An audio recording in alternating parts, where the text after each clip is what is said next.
All right, today we are going to operate a spring-loaded cylinder using our three-way directional valve, control valve rather, on our intermediate pneumatic module. So we're going to be using a new module today. And we're also going to be using a gauge here, and I'll show you why in just a second. So the first thing you want to do is you want to take a line from your supply manifold right into, we'll call this port A, all right, into our directional control valve.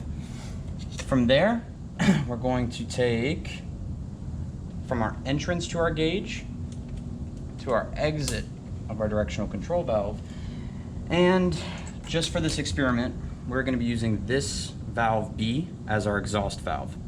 So we'll go ahead and set that all up. Everything's set up now, so I'll go ahead and fire everything up. As far as the air coming in is 40 psi. And the first thing I want to show you is what happens if we disconnect, this exhaust, okay? If you take a look at gauge C, all right?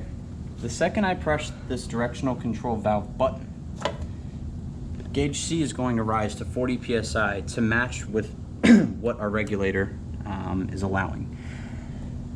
Without an exhaust, when I take my finger off the button, the cylinder does not retract, and the gauge stays at 40 psi. The reason for this is air is now trapped in this cylinder and in this valve.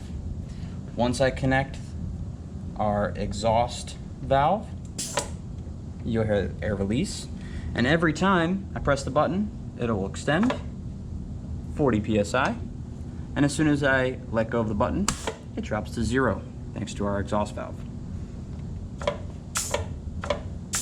And that is how you would operate a spring-loaded cylinder using a three-way directional valve on the pneumatic instrumentation module.